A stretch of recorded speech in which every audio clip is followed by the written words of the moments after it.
Perkenalkan, nama Claudia Wina, NIM 19104168876,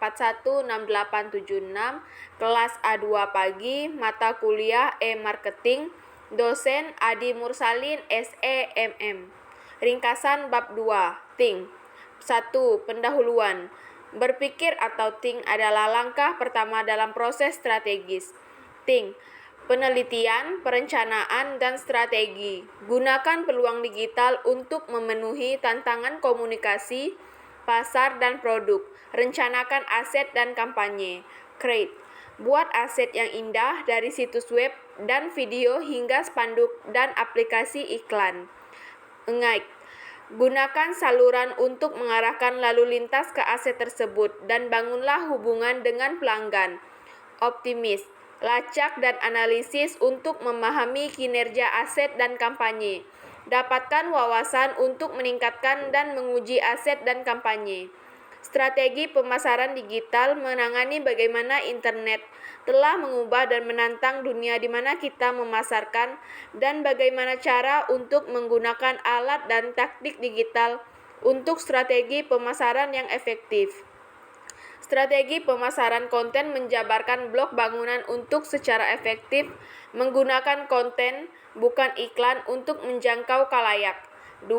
Pendahuluan. Strategi menunjukkan cara yang paling menguntungkan bagi organisasi untuk dilaksanakan pada periode waktu yang ditentukan. Dalam pemasaran, strategi dimulai dengan memahami apa yang ingin dicapai oleh bisnis atau masalah apa yang ingin dipecahkannya. 3. Apa itu pemasaran? Pemasaran adalah penciptaan dan kepuasan permintaan untuk produk atau layanan Anda. Jika semuanya berjalan dengan baik, permintaan ini harus diterjemahkan ke dalam penjual dan pada akhirnya pendapatan. 4. Apa itu pemasaran digital?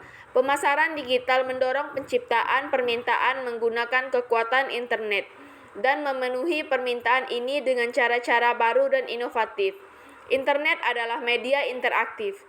Hal ini memungkinkan untuk pertukaran mata uang, tetapi lebih dari itu, memungkinkan untuk pertukaran nilai. Bisnis di internet dapat memperoleh nilai dan bentuk waktu, perhatian, dan advokasi dari konsumen. Bagi pengguna, nilai dapat ditambahkan dalam bentuk hiburan, pencerahan, dan utilitas. Pemasaran konten adalah salah satu cara ampuh untuk menciptakan nilai.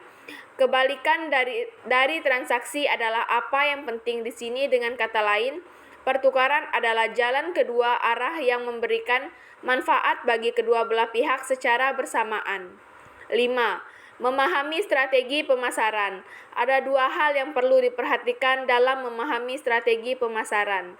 Strategi bisnis dan merek strategi pemasaran. Berikut adalah beberapa pertimbangan dan alat untuk melakukan analisis situasional merek Anda. Memahami lingkungan, memahami bisnis, memahami pelanggan, dan memahami pesaing. 6. Strategi pemasaran digital. Strategi pemasaran digital dibangun berdasarkan dan mengadaptasi prinsip-prinsip pemasaran tradisional, menggunakan peluang dan tantangan yang ditawarkan oleh media digital. Strategi pemasaran digital harus terus berulang dan berkembang, karena internet memungkinkan umpan balik dan pengumpulan data yang hampir instan. Pemasar digital harus terus mengoptimalkan dan meningkatkan upaya pemasaran online mereka. 7. Blok bangunan strategi pemasaran.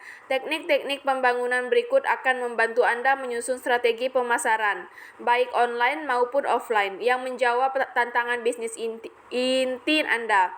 Analisis 5 kekuatan Porter, 4P analisis SWOT. Sekian hasil ringkasan dari saya. Terima kasih.